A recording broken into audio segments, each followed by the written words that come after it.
कि तव्हां ॿियो त जेका शर्ट मिली आहे न उन में केरोसिन आयल जेको आहे घासलेट जी ख़ुशबू अचे पई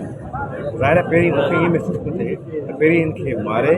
पोइ फाड़ियो वियो। सर उन टाइम घर में केरु केरु मौजूदु घर में हिकिड़ो ड्राइवर हुयो ऐं ॿियो हुनजो पुटु हुयो ॿिए कमरे में असांखे इतला हुनजो पुटु ॾिनो। अच्छा तव्हांखे इहो कीअं ॿुधायो आहे त डॉक्टर साहिब जे जिस्म ते तशदुद जा निशान मौजूदु मूं आउं पाण डॉक्टर आहियां मेडिकल डॉक्टर आहियां मूं पाण अंदरि पोस्टमार्टम गॾु हुअसि मूं पाण ॾिठा आहिनि। अच्छा हाणे तव्हां छा था सम्झो त केरु मतिलबु डॉक्टर साहिब जी का दुश्मनी हुई या थ्रेड न हुई पर डॉक्टर साहिबु जेको हाई प्रोफाइल माण्हू हो हुनजे मज़ामत शहर हो ऐं ताज़ी हुनजी एक्टिविटी जेका हुई तमामु घणी त आर्मी जे हवाले सां हुई एजेंसी जे हवाले सां हुई हुन शहरी तव्हांखे ख़बर अथव की हुन हवाले सां जेको असांखे ख़दशा त आहिनि। अच्छा हाणे तव्हां सिंध पुलिस खां असां सिंध हुकूमत खां मुतालबो था कयूं केर बि हुजे हिन मुल्क केर बि माण्हू हुजे उनखे वाक़ियो कयो वञे। इहो हाई प्रोफाइल मर्डर आहे ऐं इहो जेको इतफ़ाक़ी मौत न आहे